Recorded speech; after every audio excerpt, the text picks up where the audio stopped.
So hello everyone. आज temple architecture का जो डिस्कशन है उस सीरीज को हम आगे बढ़ाएंगे। पिछले लेक्चर्स में हमने नगरा स्टाइल ऑफ टेम्पल आर्किटेक्चर देखा था, फिर हमने Dravida style of temple architecture देखा था।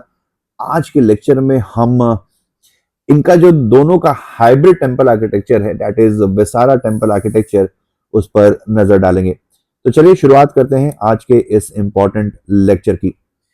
तो जैसा कि मैंने बताया कि Vesara style is a unique blend of north Indian Nagara and south Indian Dravida style. तो वेसारा स्टाइल क्या है, आज के लेक्चर में इसी पर नजर डालेंगे। तो सबसे पहले बात आती है कि जो वेसारा स्टाइल है ये एक ब्लेंड है नगरा का और द्रविड़ा का। ठीक है, जैसे कि ये नगरा स्टाइल हो गया, आपका ये द्रविड़ा स्टाइल हो गया। ठीक है, इन दोनों का मिक्सचर है वेसारा स्टाइल। ठीक है, दोनों का मिक्सचर है वेसारा स्टाइल। ठीक है, अब इनके फीचर्स की अगर हम बात करें तो इसका फीचर की बात अगर हम करते हैं तो इसमें आपको स्टार शेप बेस देखने को मिलेगा, यानी कि जो मंदिर बनाए जाते हैं वेसारा स्टाइल के, उनका जो बेस प्लान होता है वो स्टार शेप का होता है। ठीक है, स्टार शेप के ऊपर इन मंदिरों को जो इनका जो एक तरीके से जिस प्लेटफॉर्म के ऊपर बनाया जाता है वो प्लेटफॉर्म स्टार शेप का होता है। ठीक है, अब कुछ प्रोमिनेंट डायनेस्टी जिन्होंने वेसारा स्टाइल के टेम्पल आर्किटेक्चर को बढ़ाने में खास भूमिका निभाई, उसमें सबसे पहला नाम आता है चालुक्याज का। चालुक्याज ने ही वेसारा स्टाइल की नींव रखी थी। फिर नाम आता है राष्ट्रकूटाज का। राष्ट्रकूटाज ने बेसिकली वेसारा स्टाइल को और आगे बढ़ाने में अपनी अहम भूमिका निभाई, और होयसालाज ने बेसिकली इसमें अपनी ब्यूटी को जोड़ा। ठीक है, तो ब्यूटी एडिशन का काम किया होयसालाज ने। तो ये तीन इंपॉर्टेंट डायनेस्टीज है जो कि वेसारा स्टाइल से जुड़े हुए हैं। इनका नाम याद रखेंगे, चालुक्याज, राष्ट्रकूटाज और होयसालाज। अब बात आती है चालुक्याज और बादामी की। ठीक है, तो चालुक्याज और बादामी की अगर हम बात करें, जिनको हम अर्ली चालुक्या कहते हैं, ये डायनेस्टी थी जो 550 से 750 लगभग 200 सालों तक इन्होंने राज्य किया। इनकी जो राजधानी थी वो थी बादामी, कर्नाटक वाले कर्नाटक में जो कर्नाटक वाला जो क्षेत्र है आज का, उस एरिया में चालुक्याज ने अपना रूल किया था। और इनकी राजधानी का नाम था बादामी, जिसको वाटापी भी बुलाते हैं, जिसको वाटापी भी बुलाते हैं, VATAPI। ठीक है, और इनको ही श्रेय जाता है, पहली बार इन्होंने वेसारा स्टाइल के टेम्पल आर्किटेक्चर की नींव रखी थी। ठीक है, वेसारा स्टाइल के टेम्पल आर्किटेक्चर की नींव रखने का जो श्रेय है वो जाता है चालुक्याज को। अब बात करते हैं इसके इस टेम्पल आर्किटेक्चर के फीचर्स की, कैरेक्टरिस्टिक्स की। ठीक है, तो जैसा कि मैंने बताया कि इसका जो शिखर होता है, it is a blend, no, इनका जो टावर होता है ये एक नगरा और द्रविड़ा का मिक्स फॉर्म है। न ही कर्वी लीनियर है, न ही पूरी तरीके से पिरामिडल है। ठीक है, तो ये पहली बात कि दोनों का मिक्स, इनका टावर आपको थोड़ा सा हाइब्रिड सा दिखेगा। दूसरा, मैंने बताया था कि जिस प्लेटफॉर्म पे इस मंदिर को बनाया जाता है वो स्टार शेप का होता है। तीसरी बात है ऑर्नामेंटेशन की। तो इसमें काफी ज्यादा इंट्रिकेट कार्विंग की गई हुई होती है दीवारों पर। ठीक है, इंट्रिकेट कार्विंग का इस्तेमाल किया जाता है। ठीक है, और चौथी बात है use of lathe turn pillars, brackets and projections. तो इसका जो पिलर होता है वो भी एक लेथ जैसा होता है, आगे समझाऊंगा क्या होता है। ठीक है, अब एग्जांपल्स देख लेते हैं। तो अहिहोल टेम्पल, जो कि अहिहोल का जो दुर्ग टेम्पल है, ये वेसारा का एग्जाम्पल है। फिर पतदकल का जो विरूपक्ष टेम्पल है, ये भी वेसारा का एग्जाम्पल है। फिर एलोरा का जो कैलाशनाथ टेम्पल है, या बेलूर का चेनकेश्वर टेम्पल, ये सारे जो है basically Vesara style of temple architecture के एग्जाम्पल है। इवोल्यूशन की अगर हम बात करें तो सबसे पहले चालुक्याज रूलर्स ने वेसारा स्टाइल टेम्पल आर्किटेक्चर की नींव रखेंगे around 6th and 8th century. फिर आएंगे राष्ट्रकूटाज, 8th और 10th सेंचुरी में इस आर्किटेक्चर स्टाइल को और आगे बढ़ाने का काम करेंगे। और फिर आएंगे आपके होयसालाज। ठीक है, तो ये बेसिकली इसका फ्लो है। अब जैसा कि मैंने बताया कि अगर हम Vesara style of temple architecture की बात करें तो इसमें आपको नगरा और द्रविड़ा दोनों का मिक्सचर देखने को मिलेगा। ठीक है, और इसका जो डेवलपमेंट है 6th और 12th सेंचुरी में होगा।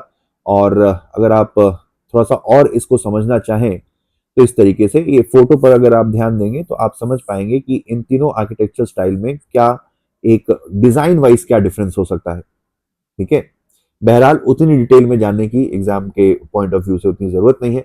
हम आते हैं इस पर जिससे सवाल पूछा जा सकता है। तो बादामी के जो मंदिर हैं, अगर आप चालुक्य के टेम्पल्स देखेंगे तो चालुक्य टेम्पल्स को हम तीन कैटेगरी में डिवाइड कर सकते हैं। ठीक है, चालुक्य टेम्पल्स को हम तीन कैटेगरी में डिवाइड कर सकते हैं। सबसे पहले जो मंदिर है वो बादामी के मंदिर हैं, जिनका निर्माण 6ठी से 8वीं शताब्दी के समय पर किया गया था।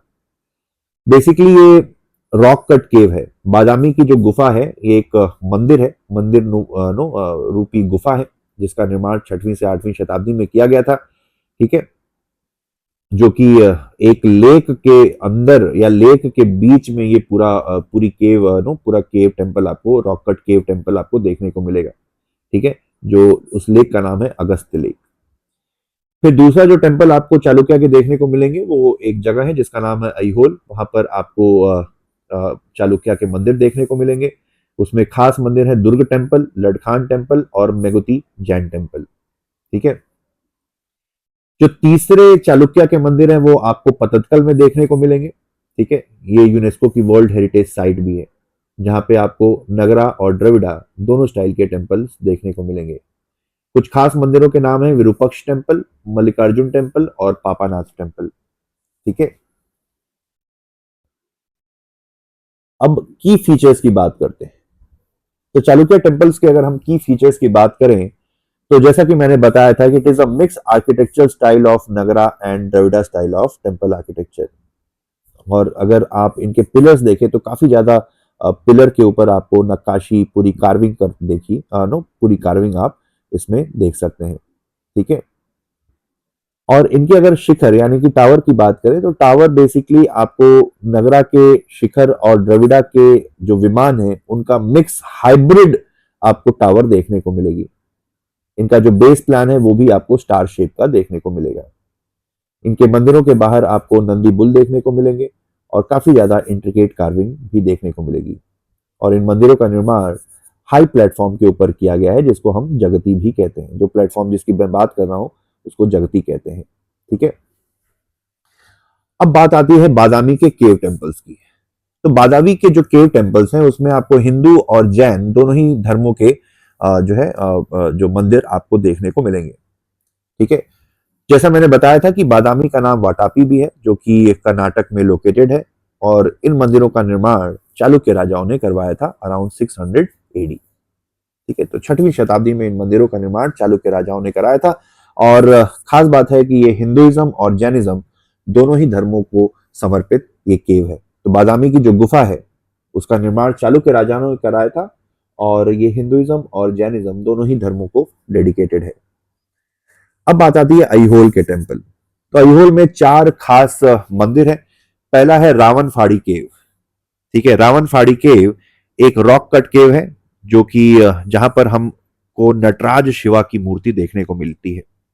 ठीक है, तो नटराज शिवा का ये अर्लीस्ट जो सबसे पुराना डिपिक्शन जो हमें मिलता है नटराज शिवा का, वो इसी रावण फाड़ी केव से मिलता है, जो कि अहिहोल में लोकेटेड है। अगला इंपॉर्टेंट टेम्पल है लडखान टेम्पल। ठीक है, जो कि शिवा को डेडिकेटेड है। इसका निर्माण 6वीं शताब्दी में किया गया था और इसका नाम लडखान इसलिए पड़ा क्योंकि आदिल शाही डायनेस्टी के एक प्रिंस थे जिनका नाम था लडखान। उन्होंने कुछ समय इस मंदिर में बिताए थे, जिसकी वजह से इस मंदिर का नाम पड़ गया लडखान टेम्पल। ठीक है, देखने में ये मंदिर लकड़ी का दिखता है, लेकिन ये पूरी तरीके से पत्थर का बनाया हुआ है। अगला मंदिर है दुर्ग टेम्पल, जिसको दुर्ग मतलब दुर्गा टेम्पल नहीं है, दुर्गा मतलब देवी दुर्गा नहीं, दुर्ग का मतलब होता है बेसिकली फोर्ट्रेस टेम्पल। ये उस दुर्ग की बात कर रहा है, किला। दुर्ग मतलब किला भी होता है। फोर्ट्रेस टेम्पल, तो अगर आप इसके शिखर को देखें ध्यान से तो आपको नगरा जैसा आपको शिखर देखने को मिलेगा। और ये मंदिर सूर्य और विष्णु को डेडिकेटेड है। फिर अगला जो खास मंदिर है वो है मेगुती का जैन टेम्पल, जिसको जैन तीर्थंकर महावीर को डेडिकेट करके इस मंदिर का निर्माण कराया गया था, मेगुती जैन टेम्पल। और ये मंदिर खास इसलिए है क्योंकि इसी मंदिर की दीवार पर आपको अहिहोल इंस्क्रिप्शन देखने को मिलेगा। अहिहोल इंस्क्रिप्शन क्या है? इसको जानने के लिए आप जो एंशियंट हिस्ट्री की जो सीरीज है आईएएस सोशल के चैनल पर, उस प्लेलिस्ट में जाकर आप देख सकते हैं। हर्षवर्धन वाला जो चैप्टर है उसमें आपको अहिहोल इंस्क्रिप्शन के बारे में पता चलेगा। ठीक है, तो अहिहोल इंस्क्रिप्शन यहाँ पर हम डिस्कस नहीं करेंगे। अगर आपको इसके बारे में डिटेल में जानना है, काफी इंपॉर्टेंट इंस्क्रिप्शन है, तो आप वहां पे उस चैप्टर को, लेक्चर को देख सकते हैं। अगला जो चालुक्य के जो टेम्पल्स हैं वो लोकेटेड है एक जगह, एक शहर जिसका नाम है पतत्कल। तो पतत्कल भी बेसिकली कर्नाटक में लोकेटेड है और 7वीं और 8वीं शताब्दी के बीच में इस पतत्कल के मंदिरों का निर्माण कराया गया था। और जैसा कि बादामी का जो केव है जो हिंदुइज्म और जैनिज्म को डेडिकेटेड है, उसी तरीके से पतत्कल का जो पतत्कल के मंदिर है वहां पर हिंदू और जैन दोनों ही धर्मों के मंदिर आपको देखने को मिलेंगे। और पतत्कल के टेम्पल्स का निर्माण चालुक्य राजाओं ने करवाया था, जिसमें सबसे खास नाम आता है लोका महादेवी का। लोका महादेवी चालुक्य रूलर विक्रमादित्य सेकंड की बीवी थी। ठीक है, और ये एक यूनेस्को वर्ल्ड हेरिटेज साइट है। ठीक है, अब पतत्कल के बारे में नजर डालते हैं। तो पतत्कल, इसको रक्तपुरा भी कहते हैं, और इस रक्तपुरा में बहुत सारे मंदिर है और इन मंदिरों का निर्माण 7वीं और 8वीं शताब्दी के बीच में कराया गया था, जो कि हिंदुइज्म और जैन धर्म को डेडिकेटेड है। और जैसा मैंने बताया कि इन मंदिरों का निर्माण जो कि विक्रमादित्य सेकंड करके जो चालुक्य राजा थे, उनकी वाइफ लोका महादेवी ने कराया था। खास बात है कि जो मंदिर है बेसिकली नगरा और द्रविड़ा दोनों ही मंदिरों के स्टाइल का एक मिक्सचर है। तो ये विसारा स्टाइल से, इसके मंदिर जो है विसारा स्टाइल को से बिलोंग करते हैं। ठीक है, अगर आप इसके आर्किटेक्चरल फीचर्स की बात करें, ठीक है, आर्किटेक्चर फीचर्स की बात करें तो ये विसारा स्टाइल से बिलोंग करता है। इसका जो टेम्पल लेआउट है काफी वेल प्लान्ड है। आपको यहाँ पे इंट्रिकेट कार्विंग देखने को मिलेगी और सैंडस्टोन से बने हुए मंदिर देखने को मिलेंगे। इसमें खास मंदिर है Virupaksha temple, Mallikarjuna temple, Papanatha temple और जैन टेम्पल। ठीक है, ये हो गए आपके पतत्कल के कुछ मंदिर। ठीक है, अगला टेम्पल आता है राष्ट्रकूटा टेम्पल। तो राष्ट्रकूटास अगर आप देखें तो राष्ट्रकूटास बेसिकली ये चालुक्य राजा, चालुक्यास और बादामी के फ्यूडेटरीज थे। और राष्ट्रकूटास ने 750 से लेकर 1000 एडी तक कर्नाटक वाले एरिया में राज्य किया था। और Rashtrakutas were the great patron of art, literature and architecture. और इन्होंने भी वेसारा स्टाइल को आगे बढ़ाने में एक अहम भूमिका निभाई थी। अगर हम राष्ट्रकूटा स्टाइल के टेम्पल्स के एग्जाम्पल्स की बात करें तो सबसे पहले नाम आता है दशावतार टेम्पल का। एक दशावतार टेम्पल आपका उत्तर प्रदेश में लोकेटेड है, उससे कंफ्यूज नहीं होंगे। ये दूसरा दशावतार टेम्पल है जो कि एलोरा में लोकेटेड है। और इस मंदिर का निर्माण दांती दुर्गा ने करवाया था। और Danti Durga was the founder of Rashtrakuta dynasty. ठीक है, और ये जो मंदिर है ये विष्णु को डेडिकेटेड है। और it is the earliest and finest rock cut temple at Ellora. तो एलोरा में बनाया हुआ एक रॉक कट टेम्पल है। रॉक कट टेम्पल यानी कि एक पूरे पहाड़ को, एक पूरी चट्टान को काट के इस मंदिर का निर्माण कराया गया है। फिर जो सबसे खास मंदिर आता है, सबसे इंपॉर्टेंट और सबसे ज्यादा एस्टोनिशिंग जो मंदिर है, दैट इज कैलाशनाथ टेम्पल। ये जो मंदिर है वो एलोरा के टेम्पल कॉम्प्लेक्स में लोकेटेड है, जिसका निर्माण कृष्णा द फर्स्ट ने 756 और 773 एडी के टाइम पर करवाया था। इस मंदिर को पूरी तरीके से बहुत बड़े पहाड़ को काट के बनाया गया है, जो अपने आप में एक नमूना है, एक अजूबा है। ये एक मोनोलिथिक रॉक का टेम्पल है which has been excavated from a single rock. ठीक है, पूरा टॉप डाउन बनाया गया हुआ एक मंदिर है। ऊपर से पहाड़ को काटते हुए नीचे तक बनाया गया है। समझ सकते हैं कि कितनी मुश्किलों से और इसमें कितनी ज्यादा एक्सपर्टीज लगी होगी, कितना एफर्ट लगा होगा। और ये मंदिर शिवा को डेडिकेटेड है और it is the greatest architecture achievements in India. It is not the one of the greatest architecture, it is the greatest architecture achievement in India. ठीक है, फिर तीसरा खास मंदिर है वो है जैन नारायण टेम्पल। ये पतत्कल में लोकेटेड है। तो पतत्कल जनरली हम सोचते हैं कि पतत्कल नो चालुक्य से रिलेटेड है, लेकिन इन्हीं पतत्कल चालुक्य टेम्पल्स में एक टेम्पल है जैन नारायण टेम्पल, जिसको राष्ट्रकूटा रूलर्स ने बनवाया था। और बनाने का जो श्रेय है वो कृष्णा द सेकंड को जाता है। ठीक है, कृष्णा द सेकंड को जाता है। और ये जैन तीर्थंकर को डेडिकेटेड है, जैन नारायण टेम्पल। ठीक है, और ये वेसारा स्टाइल में इस मंदिर को बनाया गया है। और जैसा कि मैंने बताया कि इसको राजपूता रूलर कृष्णा द सेकंड के टाइम पर इस मंदिर को बनाया गया था। ठीक है, अब बात आती है वेसारा टेम्पल आर्किटेक्चर में होयसाला टेम्पल आर्किटेक्चर की। होयसालाज ने बेसिकली 11 से लेकर 14 सेंचुरी के टाइम पर कर्नाटक में अपना राज्य किया। और इनके कुछ अगर हम खास बात करें तो सबसे पहली बात आती है कि ये जो मंदिर है स्टार शेप बेस के ऊपर बनाए हुए हैं, जिसको हम स्टेलेट प्लान भी कहते हैं। ठीक है, ये मंदिर जो है स्टार शेप बेस पर बनाए गए हैं। इसके जो विमान है वो भूमिजा स्टाइल ऑफ विमान है। भूमिजा स्टाइल अगर आप देखें तो मालवा में जो परमार राजा थे मालवा के, उनका टेम्पल आर्किटेक्चर फीचर है ये। तो परमार राजा जो मालवा के थे, उनके जो मंदिर थे वो भूमिजा स्टाइल के उसके शिखर हुआ करते थे। उसी तरीके से जो होयसाला टेम्पल के जो शिखर है वो Bhumija style of temple, Bhumija style of shikhar से काफी ज्यादा मैच करते हैं। अगली खास बात है, इसमें आपको मल्टीपल विमान देखने को मिलेंगे। ठीक है, बहुत सारे टावर। ठीक है, जनरली आपको द्रविड़ा स्टाइल में आपको सिंगल टावर देखने को मिलती है, जबकि इस वेसारा स्टाइल का जो होयसाला का जो Vesara style of temple architecture है उसमें आपको मल्टीपल टावर्स मंदिर में देखने को मिलेगी। इस मंदिर में सोप स्टोन का इस्तेमाल किया गया है, सोप स्टोन जो काफी सॉफ्ट रॉक होती है, और इसी वजह से आपको काफी ज्यादा इंट्रिकेट कार्विंग देखने को मिलेगी। लोग कहते हैं कि मतलब जिस तरीके से हाथी दांत के ऊपर नक्काशी की जाती है उतने ही प्रिसीजन के साथ पत्थरों के ऊपर नक्काशी की है होयसाला राजाओं ने। अगली खास बात है ओपन मंडप। तो होयसाला टेम्पल्स के जो मंदिर होते हैं उनमें जो मंडप होता है वो ओपन होता है, उसके ऊपर कोई छत नहीं होती है। फिर साथ साथ में मल्टीपल श्राइन भी आपको देखने को मिलेगी, यानी कि एक ही मंदिर में कई सारे आपको देवी देवताओं की मूर्तियां देखने को मिलेगी।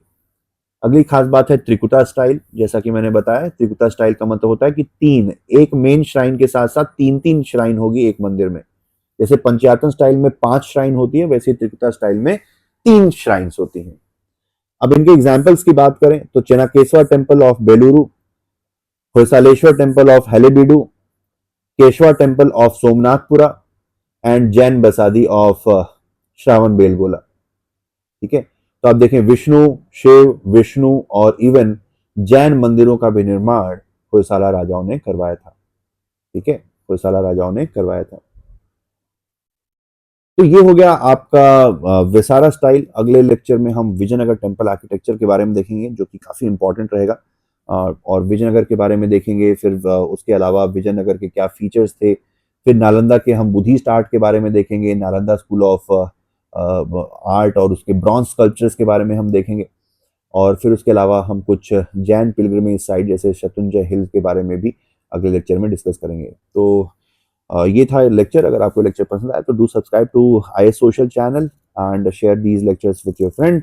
और अगर आपको पसंद आया लेक्चर तो do like the lecture and also in the comment section you can share your feedback. So thanks for watching. You were watching IS Social channel and this is Shubham. Thanks for watching. Have a nice day. All the best.